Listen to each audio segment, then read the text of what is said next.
এটা ফ্লপ হবে। হল পুরো ফাঁকা। টিকিট কাটলাম, টাকা উঠবে কিনা মানুষের কথা শুনে আসলে মনে হলো আমার টাকাটা লস হবে কিনা জানি না। হল পুরো ফাঁকা। কারণ কি এই সিনেমার মিলে ক্যামেরা নাই, পরিচালকের দোষ।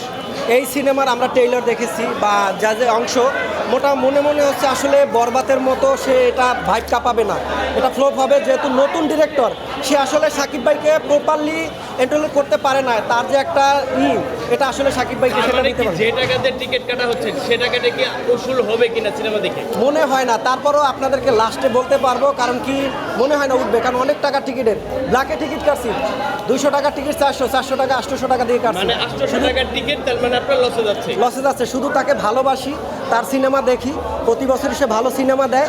এবারও তার সিনেমা গানটা দেখলাম, অনেক সুন্দর হয়েছে গান দুইটা।